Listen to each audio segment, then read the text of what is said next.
Bonjour à tous et bienvenue sur Équilibrez-vous, le podcast qui vous aide à rééquilibrer votre santé. Je suis Wilfried, coach en nutrition depuis 2014 et ma mission c'est de vous aider à reprendre le pouvoir sur votre santé grâce à une approche scientifique et naturelle. Lors de chaque épisode, les invités et moi-même partageons nos expériences et nos connaissances afin de vous donner les clés d'une vie plus épanouie.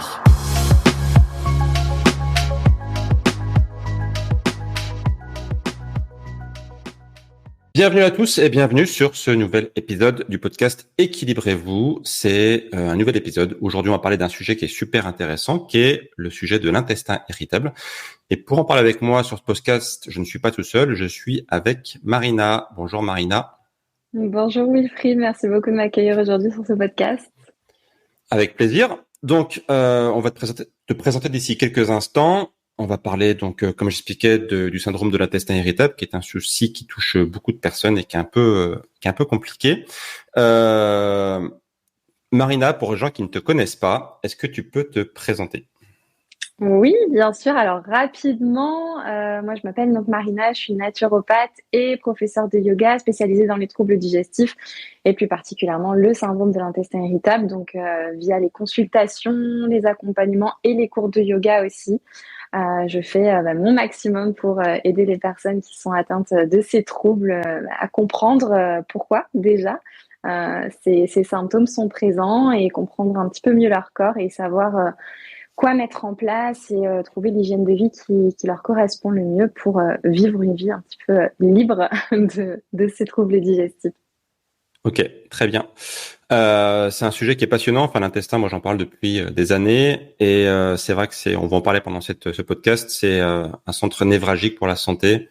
Quand l'intestin va mal, en général, le reste de la santé va mal, et il y a plein de maux qui sont liés à l'intestin, mais c'est vrai que le syndrome de l'intestin irritable, c'est quelque chose qui touche beaucoup de monde. Donc, on va en parler en détail.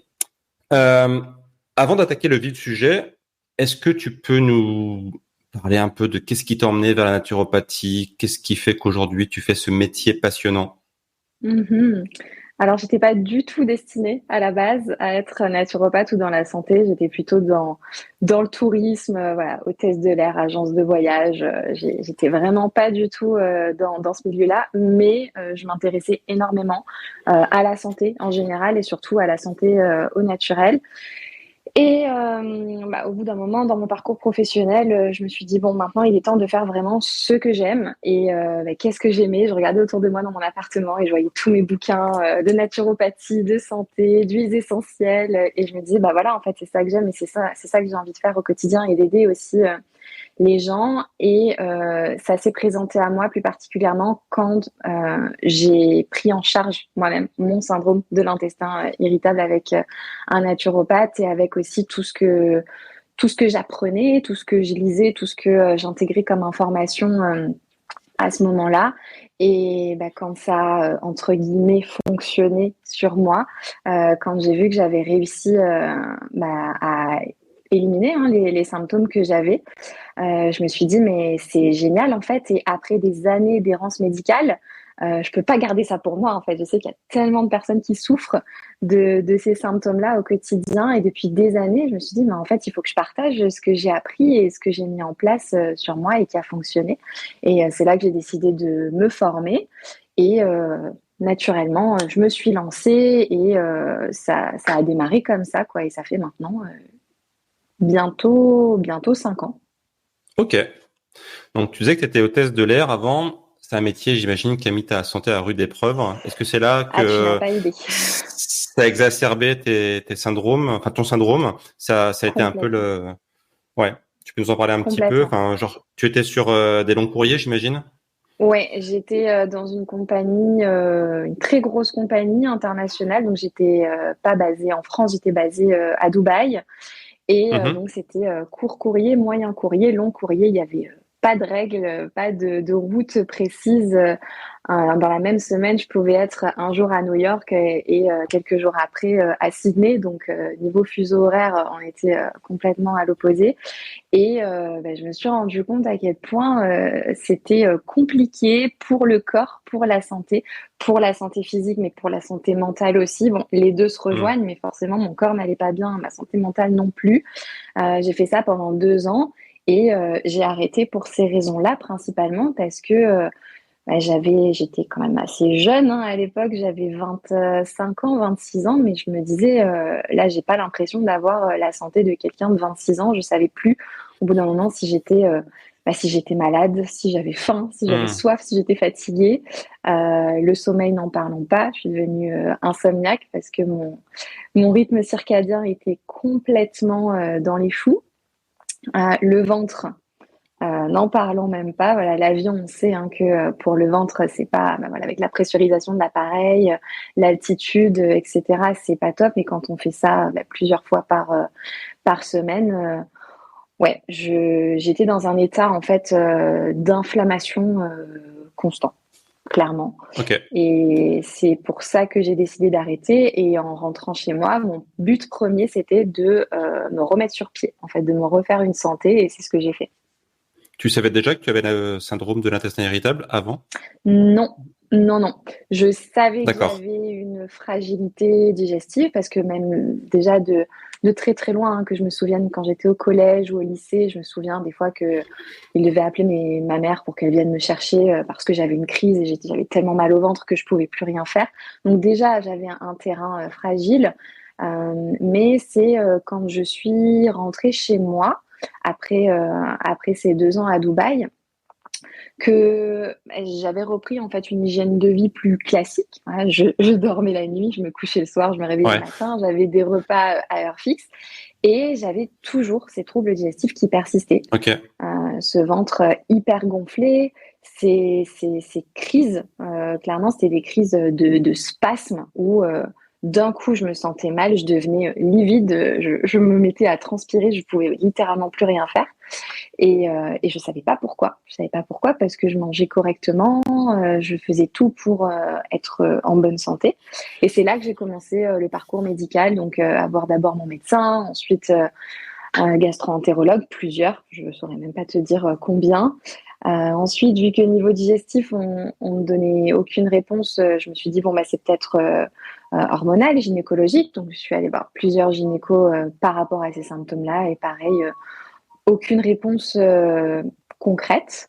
Et c'est là que j'ai commencé à me dire, bon, bah, vu qu'il n'y a rien de grave, au final, et tant mieux. Donc, je faisais plein d'examens, je faisais beaucoup d'analyses et rien ne ressortait. Je me disais, bon, d'un côté, c'est positif, mais c'est qu'il y a quelque chose qui ne va pas quoi, dans mon hygiène de vie, dans mon quotidien. Et c'est là que j'ai commencé à prendre la voie de la naturopathie et à remettre aussi en question les choses que je faisais. Parce que moi, je pensais que je faisais certaines choses bien, alors qu'en fait, oui, objectivement, c'était peut-être bon pour la santé, mais pas pour la mienne, en tout cas pas pour mes symptômes. Et c'est là que j'ai vraiment compris comment mon corps fonctionnait. Ok. Au final, c'est quel spécialiste qui t'a diagnostiqué le syndrome de l'intestin irritable? C'était un généraliste, un C'était un gastro? gastro, ouais, Ok. c'était un gastro, mais en fait, je me souviens, c'était un gastro, le dernier que j'ai vu. Moi, j'habite en Corse. J'avais pris rendez-vous à Marseille 1 an à l'avance. Donc voilà, ce rendez-vous était bien, bien prévu, bien anticipé. Et en fait, après toutes mes recherches, je savais déjà. Je savais, j'avais Ok. compris, mais je voulais juste avoir une confirmation et surtout, je voulais pas influencer son diagnostic ou l'aiguiller. Donc, j'y suis allée comme si voilà, je m'attendais à rien, comme si je, je- j'avais aucune idée de ce que j'avais.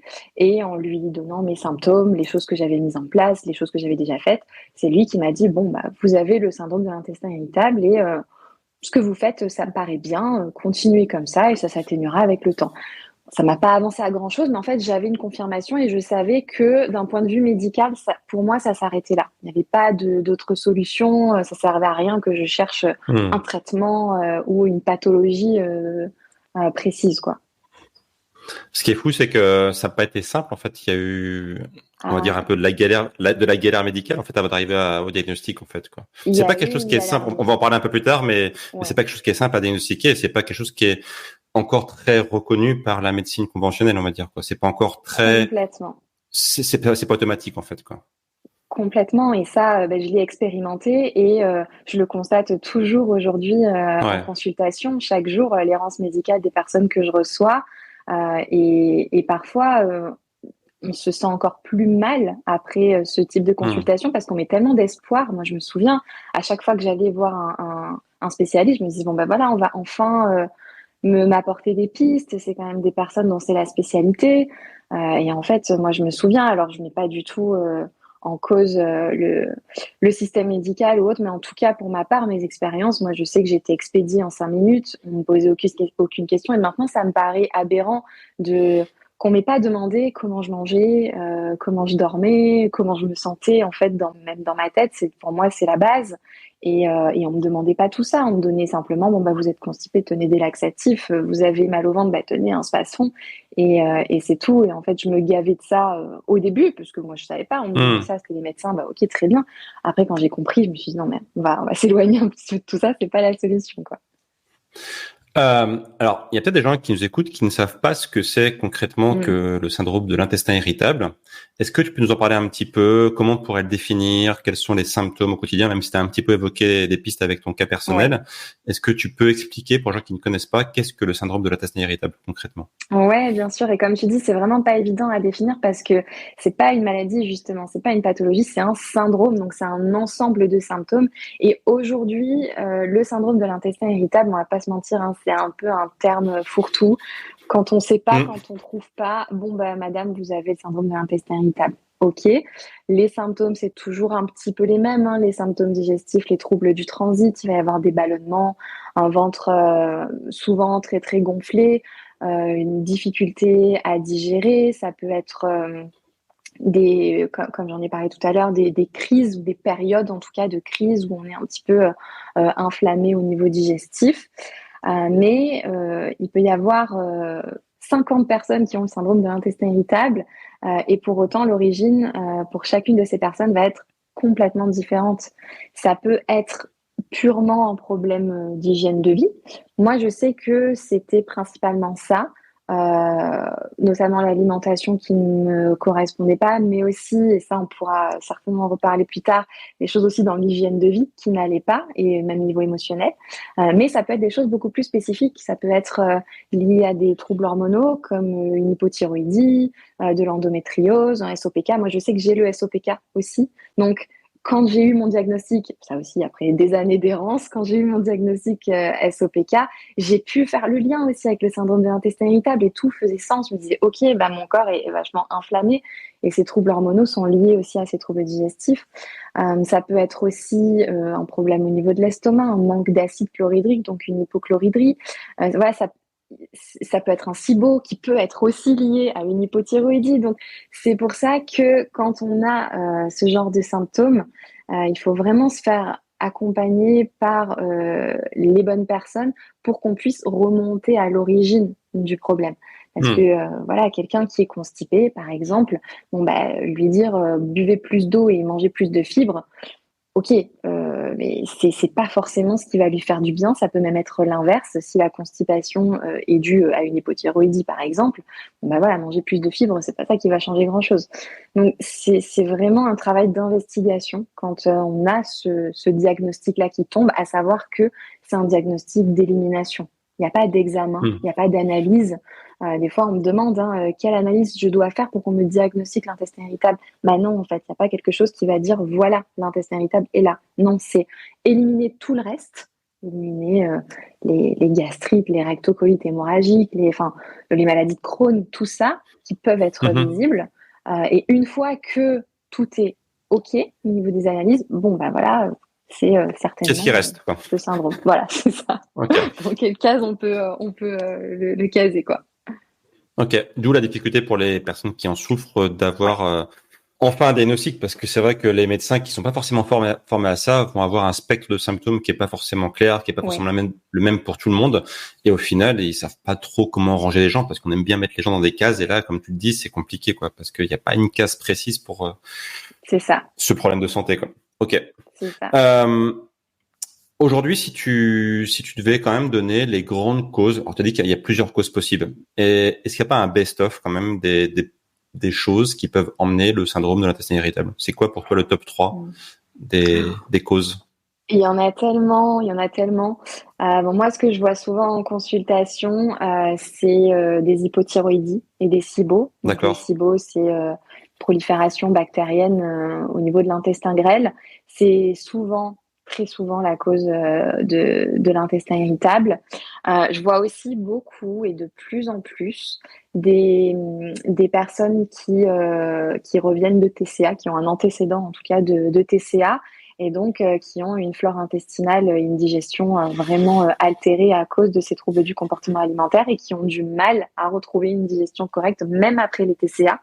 Donc là, c'est tout un travail aussi pour rétablir un bon microbiote et retrouver une digestion performante. Ouais, je dirais ça parce que honnêtement, sur toutes les consultations que j'ai rarement des personnes qui s'alimentent mal. Au contraire, c'est tout D'accord, l'inverse. ok. J'ai toujours des personnes qui font attention à leur alimentation, qui mangent très bien, parfois un peu trop. Donc il y a aussi ce problème d'aller trop dans le côté santé de l'alimentation et Hmm. diaboliser certains aliments. Donc du coup là il y a une alimentation un peu trop restreinte, ça aussi un manque de variété au niveau alimentaire. Mais une des autres causes aussi qui ressort principalement, c'est le stress. Alors, ça fait très Hmm. cliché, hein, et c'est souvent ce que disent les médecins aussi. Bah, madame, c'est le stress, et on le prend souvent un petit peu mal, mais oui, c'est une réalité. Le stress au quotidien, ce stress un petit peu de bas grade qu'on ressent constamment sur une journée, forcément, ça a un impact non négligeable sur la digestion, et quand ce stress est pris en charge et surtout quand les raisons de ce stress sont adressées, souvent ça va beaucoup mieux, sans Ok. même toucher parfois à l'alimentation. Ok. Donc, du coup, on va reparler un petit peu. C'est super intéressant parce qu'effectivement, le stress chronique, le stress aigu, c'est pas très gênant, c'est normal.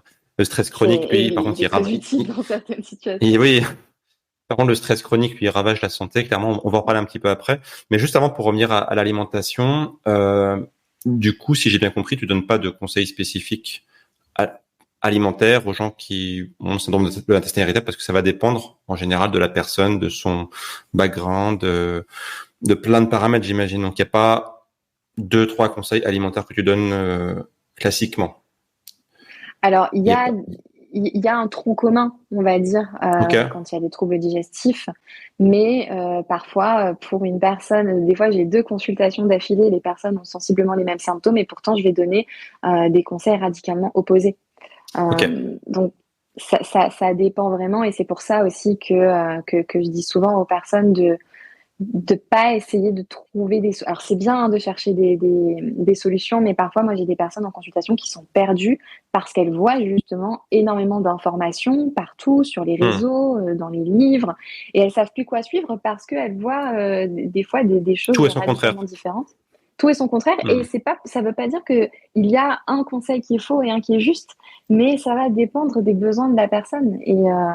Et c'est pour ça que la Ok. naturopathie est là aussi, c'est pour s'adapter aux besoins uniques de la personne en face. Ok, ah, c'est super intéressant parce qu'effectivement, souvent les gens ils voudraient bien avoir un peu l'ingrédient à enlever qui va Ah résoudre ouais, tous les problèmes en fait. ouais, Mais malheureusement, c'est mais pas si s'il simple que ça existait, malheureusement. voilà, c'est ça. S'il existait, on n'aurait plus de troubles digestifs et tout le Ou monde serait la inversement, licorne au pétillon.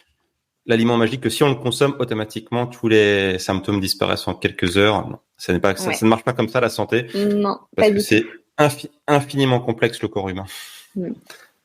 Ok, donc l'alimentation, c'est un sujet qui est très compliqué, qui est effectivement très individualisable, et il faut passer du temps à analyser euh, le passif de la personne, comment elle mange, ses éventuelles intolérances alimentaires, j'imagine, et des choses comme ça. Donc ça, c'est un compliqué de donner des conseils génériques. Revenons du coup sur la partie stress, parce que je trouve que c'est un sujet qui est très intéressant que tu as évoqué. Euh, Quand on a du stress chronique, c'est vrai que ça va être en général une machine infernale en termes de maladies. Toi, tu as remarqué que quand tu donnais des conseils, voilà, des techniques concrètes à tes patients qui ont le syndrome d'intestin irritable pour diminuer le stress, en général, ça allait mieux. Tu constates généralement ça, concrètement? Oui, oui, oui, Ok. complètement. Et ce qu'on fait beaucoup aussi pour la gestion du stress, donc forcément, hein, c'est mettre en place des choses concrètes, des petits exercices, des choses à mettre en place au quotidien. Mais c'est aussi remettre en question les causes de ce stress, parce que souvent, on cherche à ajouter des choses Oui. et parfois, ça peut créer l'inverse. Tu vois, faire une to-do list anti-stress, ça peut te stresser davantage à avoir des choses à faire dans sa journée, alors que parfois il suffit, c'est plus facile à dire qu'à faire, hein, mais en tout cas, il faudrait au contraire épurer, retirer des choses, s'alléger, se délester de certaines charges mentales, que ce soit au quotidien, que ce soit des personnes parfois, ça peut être très large, hein, mais voilà, souvent c'est ce dont on parle en consultation et ça permet aussi aux personnes d'avoir des prises de conscience. C'est souvent ce qui se passe, le fait d'en parler, d'extérioriser, se dire ah ouais mais c'est vrai que ça je me rendais pas compte mais ça me pèse énormément et après la consultation ça gamberge et ça leur permet de mettre des choses en place à ce niveau-là, de faire les changements nécessaires et souvent c'est une des grosses clés qui permettent de passer à l'étape suivante au niveau de leur trouble digestif. Ouais. C'est pas, enfin tout ça, ça fait un peu sens parce que c'est vrai qu'on vit dans un monde qui est quand même relativement stressant et du coup, plus il y a de gens qui ont du stress chronique, plus il y a des gens qui ont des problèmes de santé et en particulier au niveau de l'intestin parce que, enfin d'un point de vue physiologique, ça s'explique assez facilement. Hein. Quand on est stressé, en fait, le système digestif, c'est en général ce qui va être comment dirais-je, oui. mis en pause par le système, enfin par le corps humain, parce que c'est pas quelque chose qui est fondamental lorsqu'on est en mode fuite et combat. C'est ça. Et clairement, quand le système digestif est en repos trop longtemps, ben ça va avoir des effets assez violents en fait sur aussi bien le microbiote que sur ce qu'on appelle la motilité de l'intestin, c'est-à-dire le fait de pouvoir transporter le bol alimentaire, etc. Donc au final, ouais, ça fait assez sens en fait. Hein. Je sais pas ce que tu en penses de ton côté. Ouais, tout Le à côté fait. physiologique justement. Ah oui. Oui, tout à fait. Et c'est pour ça, tu sais, souvent, j'ai des personnes qui me disent, mais Marina, moi, je comprends pas, je sais plus ce que je dois manger parce que un jour, je vais manger quelque chose, ça va très bien passer. Et le lendemain, je vais manger exactement la même chose, exactement la même assiette, les mêmes quantités, et je vais pas le digérer. Et c'est là que je questionne. Je dis, oui, mais quel était le contexte de ce repas? Qu'est-ce qui s'était avant? Qu'est-ce qui s'était passé avant? Dans quel état d'esprit tu étais? Est-ce que tu étais stressé? Et bien souvent, c'était ça. Et comme tu dis, le fait d'être stressé, ça met complètement le système digestif en pause parce que c'est pas c'est pas la priorité du moment pour le corps. Il y a d'autres Tout choses à fait. à gérer. Et quand tu es dans cet état constamment, chaque jour de ta semaine, on comprend les dégâts que ça peut faire sur le corps. Et c'est pour ça, moi, que je conseille au maximum aux personnes. Alors, dans la mesure du possible, forcément, on est dans une société aujourd'hui où on peut pas, par exemple, manger en conscience tous les jours à tous les repas, mais en tout cas, quand c'est possible, le faire au maximum, se poser, consacrer le temps du repas, ne serait-ce que 30 minutes vraiment au repas, ne pas faire autre chose à côté, ne pas manger en même temps que être sur l'ordinateur ou vraiment s'octroyer cette pause parce que le corps a besoin d'être entièrement là pour une bonne digestion. Donc ouais, le stress. Mais aujourd'hui, c'est devenu tellement banal, un petit peu d'être stressé. Tu vois, moi, je le vois en consultation quand je dis aux personnes, je demande aux personnes, ben, est-ce qu'elles prennent du temps pour elles? Est-ce qu'elles se posent? Est-ce qu'elles ralentissent parfois dans leur journée? Est-ce qu'elles ont des petits moments pour elles? Ben non, en fait. Et je leur dis, ben, c'est là qu'il faut commencer. Avant de décortiquer l'assiette en détail, de savoir quel aliment il faut manger, quel aliment il faut éviter. Commencez déjà juste par faire ces pauses, prendre du temps pour vous, ralentir. Et souvent, je reçois des petits messages après, oh, Marina, mais j'ai fait une pause après le repas, j'ai pris mon petit matcha tranquillement dans mon canapé avec un bouquin et ça m'a fait un bien fou. Je dis, bah, c'est super. Et cette petite chose faite tous les jours ou régulièrement qui va avec le temps faire toute la différence. Il n'y a pas besoin de mettre des choses drastiques en place ou révolutionner son quotidien pour que ça s'améliore, mais c'est ces petites habitudes-là qui vont tout changer. Exactement, ouais. Prendre du temps pour soi, comme je disais tout à l'heure, c'est très cliché. Enfin, ça fait un peu genre Ouais, conseil qu'on a vu 10 000 fois, mais complètement. Et après, pourtant, ces conseils qu'on voit 10 000 fois, on se dit bon, ils sont bien, mais qui les applique vraiment, quoi? C'est ça, tu vois, c'est comme on dit, pas d'écran avant d'aller se coucher, etc. Ouais, c'est bon, ça ouais. on l'a vu 10 000 fois, mais est-ce que tu le fais vraiment, en fait? Toi, c'est ça le truc. Non, mais parce que, bah voilà. C'est C'est vrai ça. Et qu'à en un fait, moment, il y a ce problème, c'est qu'en fait, on est tellement exposé aux mêmes conseils qu'en fait, on fait même plus gaffe. On cherche quelque chose d'original, quelque chose qu'on n'a jamais vu avant. Genre, waouh, c'est fou, personne ne m'avait dit avant ça. Mais en fait, tous les conseils bateaux, bah, s'ils sont bateaux, c'est peut-être parce justement, ils sont bons, en fait, quoi. C'est du bon sens, en fait, quoi. complètement. C'est ça, voilà. Moi, je sais pas pour toi, enfin moi, mais on pourra partager un peu nos anti-stress qui marchent bien. Après, ça va dépendre de chacun forcément. Mais je pense que quand même, comme tu disais là, il y a un tronc commun, je pense à tout le monde et surtout dans notre monde moderne, on est un peu déconnecté de choses fondamentales. Pour moi, en tout cas, ce qui marche très très bien pour le anti-stress, c'est d'une part l'activité physique, faire du Oui. sport régulièrement. Pour moi, tu vois, j'expulse mon stress que je pourrais avoir via le mouvement, tout bêtement. Je pense que la sédentarité, c'est un peu une source de stress. Paradoxalement, on pourrait se dire, ah, mais attends, tu bouges pas, donc c'est bon. Ah, Mm. mais non, je pense qu'il faut aussi bouger, extérioriser, mettre son corps en mouvement. Un corps qui est trop statique, c'est un corps qui est un peu mort, en fait, quoi. Totalement. Et puis là, tout bêtement aussi, moi, ce qui marche bien, enfin, qui est pareil, qui est un peu cliché, mais qui fait un peu fleur bleue, c'est la connexion à la nature, en fait. Mm. C'est juste, en fait, faire une balade dans un environnement qui est pas stressant. Il n'y a pas de klaxon, il y a pas de gens qui sont en train de marcher à vive allure à côté de toi, juste des arbres, un ruisseau. Enfin, pareil, c'est très cliché, mais je le vois, moi, dès que je fais des balades en nature, je ressens tellement un apaisement. C'est aussi bête que ça, mais on se sent apaisé, en fait, alors que, effectivement, j'habite en ville et souvent, je peux ressentir des pics de stress, tu vois, quand je marche tranquillement, que j'ai Ouais. une voiture qui me klaxonne derrière. C'est tout bête, en fait, mais toi, c'est stressant, en fait, et mis bout à bout, ça peut engendrer du stress chronique, en fait, sans qu'on y fasse gaffe, en fait, quoi. Donc voilà, pour moi, c'est ça, activité physique et connexion à la nature. Toi, c'est quoi tes anti-stress préférés, toi? Ben écoute, c'est pas être original du tout, mais je valide complètement. Je valide complètement et moi je m'en rends compte clairement un jour où je fais pas de sport et un jour où je fais du sport. Alors bien sûr, il faut des jours de repos et Bien sûr. les jours de repos que j'ai, ils me font du bien. Mais en tout cas, les jours où je vais pas au sport parce que j'ai pas pu, je sens clairement la différence sur mon état Hmm. physique et mon état mental aussi. Donc moi, le sport, c'est vraiment le non négociable. Moi, je vais à la salle 4 fois par semaine, minimum 3 fois, mais 4 fois en général. Ok. J'ai le yoga à côté, ça on va en parler, on va pouvoir en parler aussi Ouais. parce que c'est lié à la digestion. Et pareil que toi, les marcher. Pour moi, marcher, c'est la base. C'est la base. Voilà, on est des bipèdes, on est fait pour se déplacer avec nos pieds, avec nos jambes. Et aujourd'hui, bah, si on regarde bien, en tout cas en fonction du métier qu'on a, on peut très rapidement le matin sortir de son lit, s'asseoir à sa table à manger pour déjeuner, sortir de sa maison, s'asseoir dans sa voiture, et sortir de sa voiture et se rasseoir à son bureau pour refaire la même chose le soir en rentrant. C'est catastrophique. Si aujourd'hui, si en tout cas on a ce rythme de vie, on se force pas, on s'octroie pas ces moments vraiment planifiés dans l'agenda à dire bon, ben voilà, là je vais me balader, je vais prendre ce temps pour moi, on peut très vite se retrouver hyper sédentaire. Et moi, c'est ce qui peut m'arriver dans mon quotidien aussi, hein. J'ai quand même un travail de bureau à part les cours de yoga, mais les consultations, je travaille de chez moi.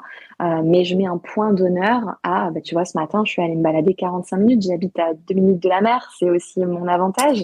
Mais voilà, je vais me balader au bord de l'eau et ça change tout. C'est un moment pour soi. Tu es dans la nature. Tu laisses aussi un petit peu ton esprit divaguer, donc c'est aussi une forme un petit peu de méditation et de pleine conscience. Donc ouais, c'est aussi mes non négociables. Après, j'ai mes petits rituels de yogi à la maison, hein, moi, qui me permettent de prendre ce temps pour moi et de faire diminuer le stress. Je me mets un petit peu sur mon tapis, je mets mon encens, un petit peu de méditation. J'aime aussi beaucoup l'aromathérapie qui est génial pour le stress, voilà, les odeurs, que ce soit les encens ou les huiles essentielles qui peuvent être associées à des choses agréables et qui peuvent être immédiatement apaisantes pour le corps et pour le Hmm. système nerveux. Donc ça, c'est vrai que je conseille beaucoup aussi à mes élèves en yoga et à mes consultantes en consultation. Voilà, ces petits moments pour moi, c'est cette petite bulle en fait que je me crée qui me permet de me reconnecter aussi un petit peu à moi. C'est mon moyen de, de faire diminuer le stress en tout cas quand il est là. Génial. Bah écoute, j'espère que ça pourra donner des idées aux gens qui nous écoutent. Et toi, pour revenir à l'activité physique et donc pour reconnecter au sujet de notre entretien sur l'intestin, je dis souvent en fait qu'un corps qui est feignant, alors pas feignant au sens qui a pas envie de travailler, mais qui est plutôt sédentaire, Oui, un corps qui est feignant va entraîner un intestin qui est feignant aussi. Et complètement. je sais pas si tu es d'accord. Voilà, ça, pour moi, le mouvement du corps va entraîner le mouvement de l'intestin. Et un intestin qui a une bonne dynamique, qui a une bonne capacité à bouger, qu'on appelle la motilité, je pense que ça va éviter aussi pas mal de problèmes intestinaux parce qu'au final, on sait bien qu'un intestin qui bouge mal le bol alimentaire va rester plus longtemps à l'intérieur. Ça peut jouer sur le microbiote et au final, ça peut amener des problèmes de constipation, etc. Donc, je pense qu'il faut aussi bouger plus, voilà, pas juste pour bouger, mais juste pour dire que ça va aider notre intestin, juste, voilà, pour reconnecter au sujet principal. Tu es d'accord avec Tout ça? à fait.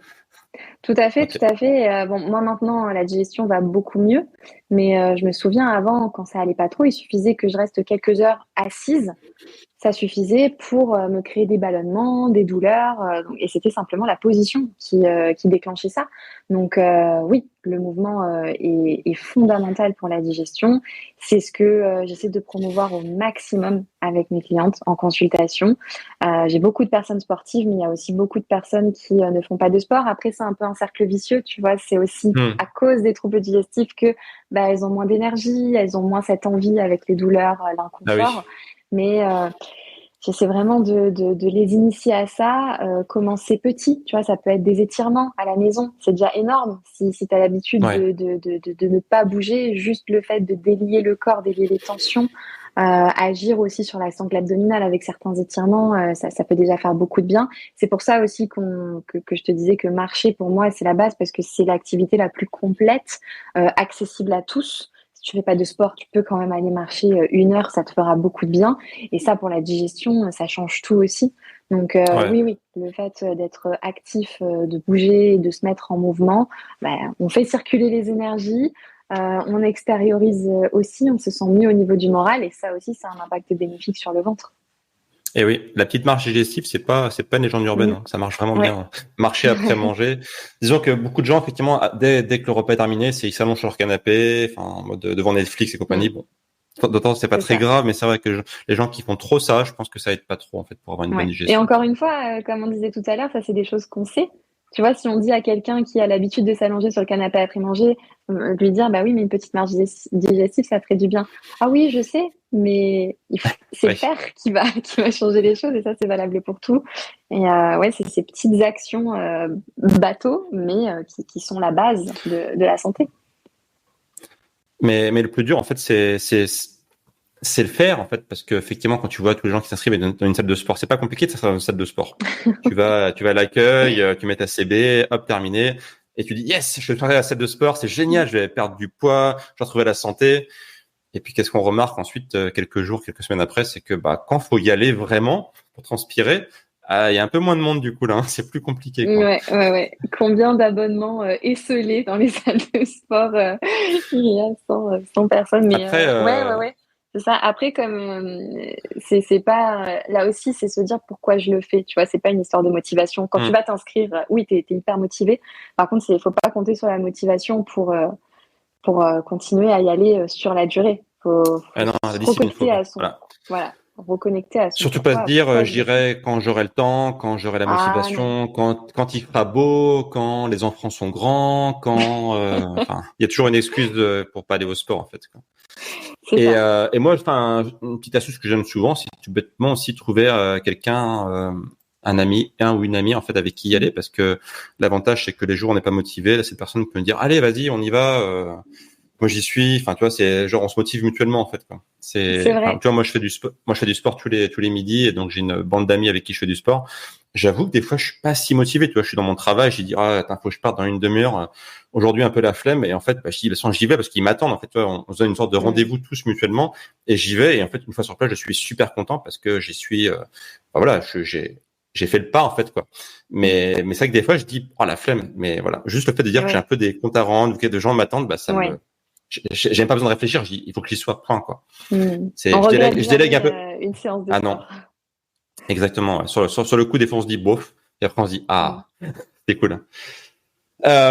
Et toi du coup donc t'es prof de yoga en parallèle de tes consultations en naturopathie. C'est ça. Est-ce que justement tu as vu que les gens qui font du yoga, qui ont le syndrome de l'intestin irritable et qui en parallèle prennent du temps pour soi et qui vont justement se tourner vers le yoga, parce que le yoga c'est un moment pour soi et aussi un moment où on fait travailler son corps. Je pense qu'il y a aussi le côté la dualité mentale et corps. Est-ce que tu as vu des choses très positives arriver Mm. sur le syndrome de l'intestin irritable avec le yoga? Ouais, ça change tout.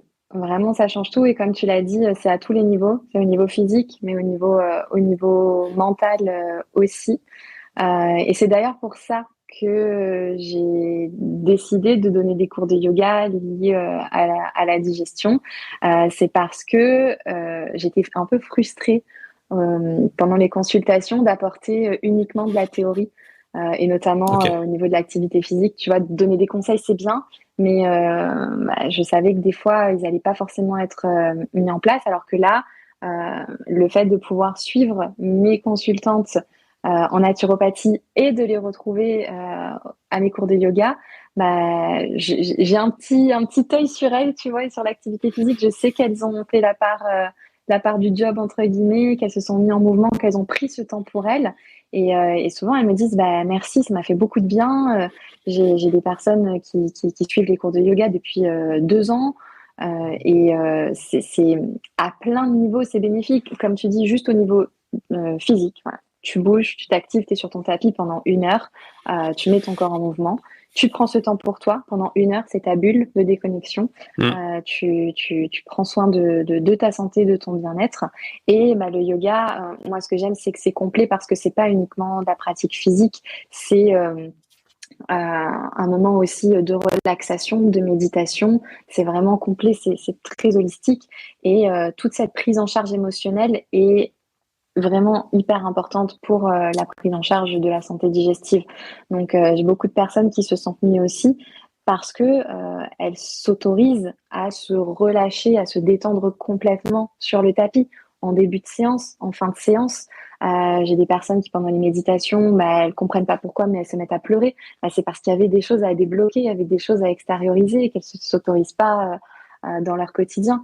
Donc voilà, on lâche un petit peu tout sur le tapis, on laisse les tensions, les douleurs, qu'elles soient physiques ou émotionnelles, et on ressort de là un petit peu tout neuf.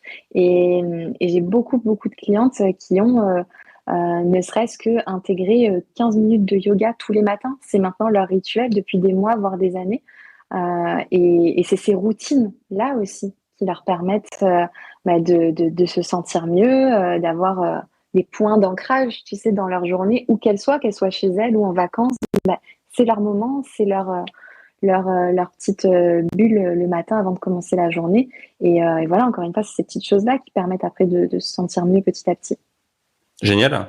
Donc, pour des personnes qui ont aujourd'hui le syndrome d'intestin irritable, ça pourrait être un conseil à donner, tester le yoga. Ça peut être aussi bête que ça. Ouais. Ça peut être un game changer, comme on dit. Complètement, complètement. Et Ok. l'avantage avec le yoga, c'est que c'est pour tout le monde. J'ai parfois des Hmm. personnes qui me disent, ah non, le yoga, j'ai testé, c'est pas pour moi. Ou ah non, non, moi, je suis trop speed, c'est pas pour moi. Alors, justement, c'est quand on se dit trop speed, bah, qu'il faudrait ralentir et c'est à ce moment-là qu'on en a encore plus besoin. Les personnes qui sont trop speed, en général, c'est des bons clients pour du stress chronique, hein. Ouais, complètement, En complètement. général. Ouais, et c'est les personnes les plus réfractaires parce que elles se disent ah ben non, moi 1 heure sur le tapis, non non non. Et justement, et ça c'est honnêtement une de mes plus grandes victoires. Ces personnes-là qui sont un petit peu réfractaires et que j'arrive quand même à ramener vers le yoga et qui prennent goût et qui se rendent compte que ça leur fait du bien et que c'est Hmm. exactement ce dont elles avaient besoin. Ça, j'avoue, c'est vraiment une très grande satisfaction et surtout il faut tester, il faut pas hésiter à tester avec plusieurs personnes, plusieurs professeurs, plusieurs types de yoga Hmm. parce que Ah parfois oui. une personne va aimer une pratique dynamique. Bah, c'est sûr que si elle va à un cours de yin yoga, oui, elle va dire le yoga c'est pas pour moi, mais c'était juste le type de yoga qui n'était pas adapté à ses attentes. Quelqu'un qui veut au contraire se détendre, méditer, se relaxer, s'étirer et qui va à un cours de vinyasa ou de power, bah oui, c'était pas ce dont elle avait besoin à ce moment-là. Donc faut vraiment se renseigner parce qu'il y a un yoga pour tout le monde et tout le monde aurait euh, pas raison, mais tout le monde bénéficierait Ouais. à faire du yoga. Il faut trouver l'activité qui nous correspond, qui nous fait plaisir. Ouais. On y va pas à reculons et on y prend du plaisir et on sent que ça c'est bénéfique pour nous. Mm. Effectivement, je pense que le mieux dans ce cas-là, c'est de tester parce Ouais. que malheureusement, il y a beaucoup de gens qui testent un sport, ils disent bah t'as vu hein, c'est pas fait pour moi, hein. Bah oui, mais c'est normal, c'était pas le bon quoi. Enfin, dans la vie, on fait plein de choses comme ça, on teste plein de choses, mais pour le sport, il y en a qui veulent pas tester. En fait, ils sont convaincus que le sport c'est pas fait pour eux, alors qu'en fait, Ouais. ça n'a juste aucun sens en fait quoi. C'est Ouais, forcément ouais, ouais. il y a des sports, il y a des activités physiques et c'est pareil pour le yoga, c'est pareil. Puis aussi tout bêtement, ça peut être aussi le ou la prof. Hein. Des fois, il peut y avoir une Oui, affinité oui, oui, particulière qui se crée, une c'est énergie important. particulière qui ne Mm. matche pas. Donc voilà, il faut tester quoi. Ouais, ouais. Et C'est justement par très rapport important. à l'intestin irritable, est-ce il y a des yogas en particulier, enfin plutôt un type de yoga qui va être bénéfique? Et autre question, est-ce que justement dans la partie connexion au corps, est-ce que peut-être des massages, par exemple, peuvent être aussi être utiles, Mm. des massages au niveau du ventre, etc. Est-ce que toi, tu conseilles des choses comme ça? Ouais, ouais, complètement, complètement. Alors pour le yoga, les cours de yoga, en tout cas moi que je donne pour les troubles digestifs. Donc moi j'ai donné un petit nom mignon à mes cours de yoga, c'est les cours de yoga bidou friendly.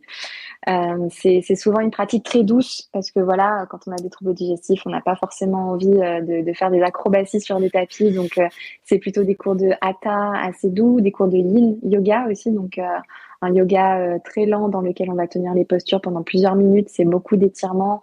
On atteint les tissus profonds qui sont les fascias. Donc là aussi, c'est un Mhm. travail en profondeur. Et c'est aussi des postures en particulier qui vont solliciter la sangle abdominale et qui vont pouvoir masser, compresser, étirer les organes digestifs. Donc c'est souvent les postures de torsion, les postures de Mhm. flexion avant, flexion arrière, où on va vraiment solliciter cette zone-là. Après, n'importe quel cours de yoga, forcément, fera du bien. Voilà, tant qu'on bouge, tant qu'on on est sur son tapis, ça fait du bien. Mais moi, en tout cas, mes cours de yoga pour la digestion, je les construis autour de ces postures et de cette lenteur et de cette douceur dans la pratique. J'aime aussi beaucoup inclure des exercices de respiration, notamment respiration ventrale, abdominale. Pour la digestion, mais aussi j'ai beaucoup de cours de yoga pour le ventre qui sont axés système nerveux. Donc, on va aussi Ok. beaucoup travailler tout ce qui est l'activation du nerf vague, donc qui relie le cerveau à l'intestin, et des exercices de respiration visant à apaiser le système nerveux. Et de la méditation aussi. Ça aussi, voilà, toujours dans l'idée d'apaiser l'esprit et le corps. Tout ça, c'est bon en fait pour la digestion. Et pour les massages, oui, je les conseille à 100%. Massage abdominal, notamment si possible avec des huiles essentielles adaptées. Mhm. C'est encore mieux, donc ça, c'est encore plus puissant, donc notamment les huiles essentielles de basilic tropical, par exemple, ou de menthe poivrée mélangée à un petit peu d'huile végétale. Ça peut être une des huiles qu'on a dans sa salle de bain ou même dans sa cuisine, hein, l'huile de coco, par exemple, et se masser dans le sens du transit, donc dans le sens des aiguilles d'une montre. Ne pas hésiter à appuyer aussi sur les zones un peu gonflées, un peu douloureuses. Voilà, essayer de faire circuler tout ce qui stagne. Moi, je sais que j'aime bien, même sans forcément utiliser d'huile, mais le matin, avant de me lever, c'est quand le ventre est vide, on n'est pas sur la digestion. Et Mhm. j'aime bien activer un peu la digestion à ce niveau-là le matin, quelques minutes avant de me réveiller, et ça fait toujours du bien. Donc, ouais, des massages abdominaux très bénéfiques pour la digestion. Voilà. Toujours dans le but de remettre en mouvement, parce qu'encore une fois, je pense que c'est une partie Toujours. importante à comprendre, c'est le mouvement, hyper important Ouais. pour l'intestin. Euh, donc, on a parlé un peu d'alimentation, on a vu que c'était compliqué l'alimentation. On a parlé un peu donc d'activité physique, de stress. Est-ce qu'il y a d'autres points sur lesquels tu interviens, où tu conseilles de faire Hmm. attention? Alors, je penserais un peu au sommeil, ou C'est ce que j'allais te dire, le sommeil. voilà. Ok, C'est parlons-en un petit le peu alors. pilier. Ouais, ouais, ouais. C'est le En pilier. quoi, en quoi le sommeil va impacter notre système digestif alors? Hmm. Bah, la digestion se fait aussi la nuit. Donc, le processus de digestion, de détoxification aussi du corps se fait la nuit. Si on se couche tard, si on n'a pas le quota d'heures de sommeil qui nous convient pour bien fonctionner dans la journée, bah forcément, ça va perturber la digestion. Et le fait de ne pas avoir un bon sommeil aussi, ça va, pardon, ça Vas-y, va vas-y. avoir un impact sur notre comportement aussi le lendemain et notamment notre comportement alimentaire. Ça va dérégler un petit peu nos hormones de la faim, de la satiété, la leptine, la Oui. gréline. On va avoir envie, souvent, on n'a pas vraiment envie de brocoli et de carottes. Les jours où on est fatigué, on a plutôt envie de se tourner vers des choses bien grasses, bien sucrées ou bien salées.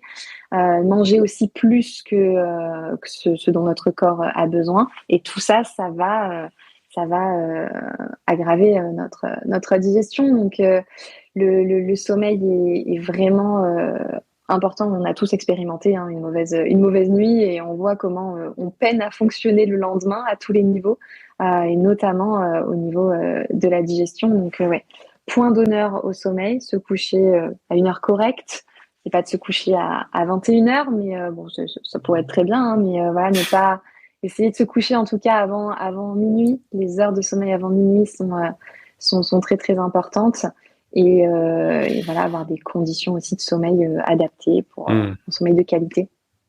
Ouais, je pense que c'est souvent un peu le maltraité de notre monde moderne, le sommeil, parce que beaucoup de gens en fait veulent avoir un peu du temps pour eux, c'est ce qui est normal en fait, et souvent ils prennent le soir parce que quand tu es salarié dans une entreprise et que tu travailles du matin là jusqu'au soir pour quelqu'un d'autre, on va dire, tu dis j'ai pas eu de temps pour moi, donc du coup tu vas le prendre le soir pour toi entraînant, etc. Mais en fait c'est à un moment tu vas le payer en fait ça. Disons qu'une mauvaise nuit de sommeil ça peut être rattrapable, mais quand c'est tous les soirs de la semaine pendant des mois, etc. À un moment je pense que tu vas le payer en fait. Et malheureusement en fait c'est dur. Enfin, on peut pas rattraper je pense qu'on peut pas rattraper un sommeil qui est mauvais.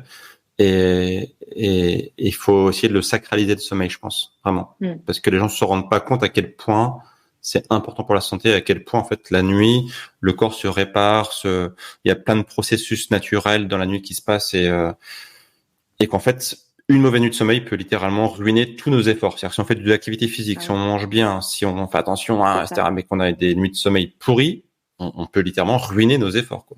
Je sais pas ce que t'en penses.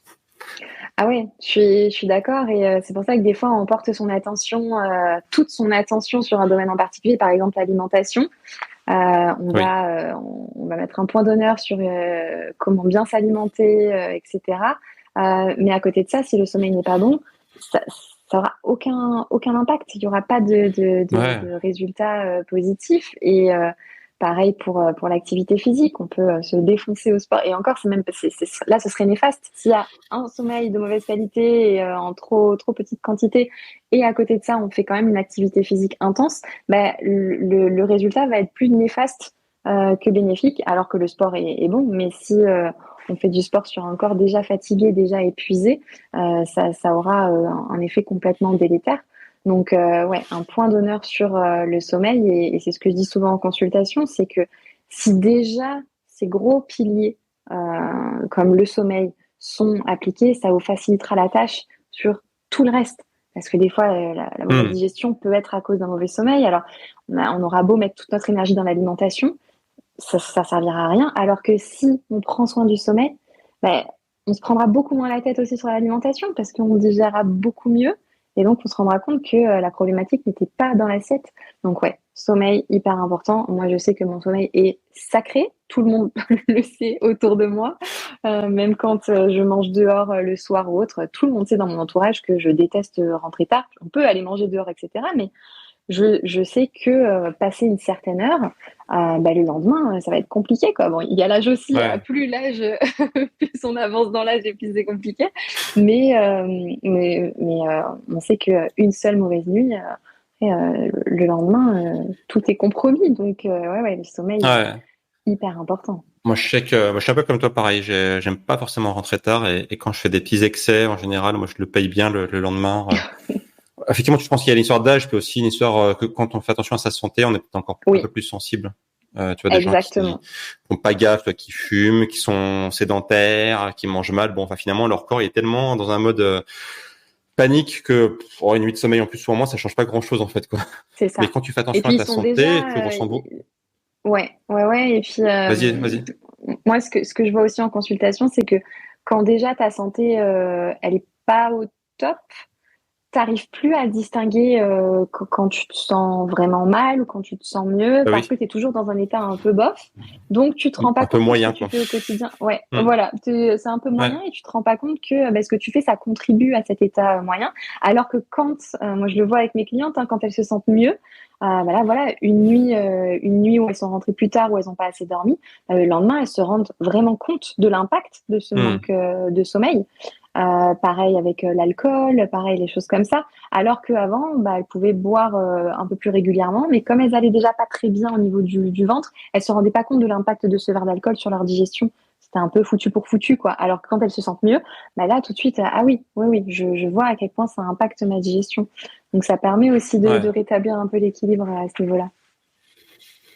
C'est un peu le paradoxe, c'est qu'en expérimentant une super santé, on est beaucoup plus sensible aux excès, Ouais. ma foi. Mm. C'est bon, c'est une bonne chose, je pense, au final, quand même. Oui, parce que Euh, ça incite à prendre davantage soin de soi et de et voir ce ben qui. oui. Ouais. En général, la fin, elle est quand même plus joyeuse quand on prend soin de sa Oui. santé sur, Mm. voilà. Parce que les gens, voilà, enfin, on fait une petite digression, mais c'est vrai que, je sais pas ce que tu en penses, mais les gens, c'est qui disent, ouais, moi, je suis un bon vivant, j'aime bien, voilà, profiter de la vie, c'est genre, alcool, coucher tard, excès en tout genre, Mhm. comme je disais tout à l'heure, à un moment, faut payer l'addition, quoi. Ouais. Et cette addition, quoi, faut la payer, elle est pas très drôle, quoi. Parce que souvent, ces gens, je Je pense, suis- là, ils pensent en fait c'est qu'ils vont mourir de leur belle mort. En fait, c'est qu'ils ont fait plein d'excès et qu'un jour ils vont pas se réveiller. Non, ça marche pas comme ça en fait. C'est qu'un jour leur corps va lâcher, mais ça va être très progressif et qu'en général, Ouais. c'est rarement tu vois binaire. C'est que tu peux avoir un problème, je sais pas moi, cardiaque, Mm. intestinal, plein de choses. Et là en fait aujourd'hui où c'est un peu problématique, c'est que la science et la médecine ont fait tellement de progrès qu'ils vont pouvoir te garder en vie très longtemps, mais que tu seras en vie, mais tu seras dans un état catastrophique parce que tu seras sur un traitement médicamenteux très lourd, tu auras plein de consultations à faire, tu as des examens à faire tout le temps et ça peut durer très longtemps cette histoire en fait et ça peut littéralement ruiner ta vie quoi. Donc Ah les gens oui, qui disent je oui. suis un bon vivant, Ouais. faut se méfier parce que le bon vivant peut devenir derrière une vie avec plein de contraintes mais d'une force, ils imaginent même pas quoi. Je suis Voilà, petite digression. entièrement d'accord avec toi et c'est souvent ce genre de personnes aussi qui catégorisent les personnes qui prennent soin de leur santé comme étant des personnes un peu boring, un peu ennuyeuses, tu vois. Oh là là, tu fumes pas, oh là là, tu bois pas. Mais enfin, moi c'est ce que je dis toujours, c'est j'ai pas, enfin c'est pas parce que je bois pas d'alcool, c'est pas parce que je fume pas que je suis pas heureuse, que je m'amuse pas, que je peux pas. Voilà, je suis là en fait. Et c'est souvent un contexte social. Hmm, Tu vois, t'es dehors, tu bois un verre. hmm. Ah ouais, tiens, prends un petit verre d'alcool. Non, en fait, j'ai pas besoin de ça pour être bien, pour profiter avec vous, pour m'amuser. J'ai pas besoin de ça du tout. Et c'est souvent, tu vois, catalogué. Alors que, voilà, comme tu dis, moi, je pense que nous, les gens chiants, je pense qu'on sera bien content plus tard de notre corps, de notre santé et de l'état dans lequel on est à 60, 70, 80 ans, quoi. Donc, ouais, je partage ton opinion à ce sujet. Pour revenir au syndrome de l'intestin irritable, ce serait quoi aujourd'hui ton meilleur conseil à quelqu'un qui aurait ce syndrome-là ou qui aurait une suspicion enfin qui aurait un doute? C'est quoi ton meilleur conseil concret à lui donner pour l'aider? Alors, il y en aurait plusieurs. Le premier, alors c'est encore très cliché, hein, mais vraiment de se faire accompagner Bon, pour on est éviter plus à ça de. près maintenant. Voilà, on est dans les On a fait beaucoup de clichés, donc. clichés, donc Mais se faire bien accompagner pour éviter en fait déjà de perdre du temps et de divaguer et d'essayer plein de choses en même temps qui ne correspondent pas forcément hmm, parce que on voit tellement de conseils notamment sur Instagram, sur YouTube, dans les magazines que on a l'impression qu'il y a plein de choses à faire alors que des fois non, c'est en fonction des personnes, c'est simplement peut-être trois ou quatre conseils à mettre en place, pas plus qui serait la clé et la solution. Donc, se faire bien accompagner pour avoir un cadre, un protocole à suivre qui soit vraiment adapté et individualisé.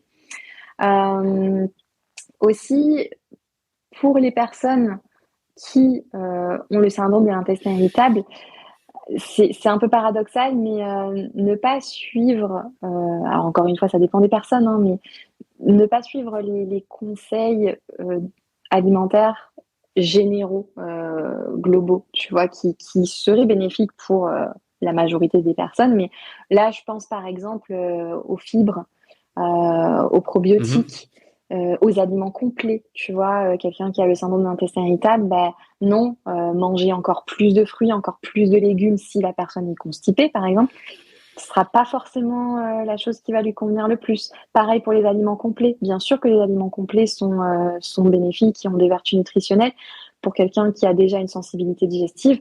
En tout cas, de manière temporaire, c'est peut-être pas la chose à privilégier. Pareil pour les probiotiques. Tu vois, si le syndrome de l'intestin irritable est lié à un SIBO, qui est déjà une prolifération bactérienne, bah, si on rajoute des probiotiques qui en soi sont très Eh bons pour la oui. santé, encore une fois, toutes ces Hmm. choses-là sont bénéfiques. Mais si on vient rajouter des bactéries, bah, on alimente en fait cette prolifération qui va accentuer les symptômes.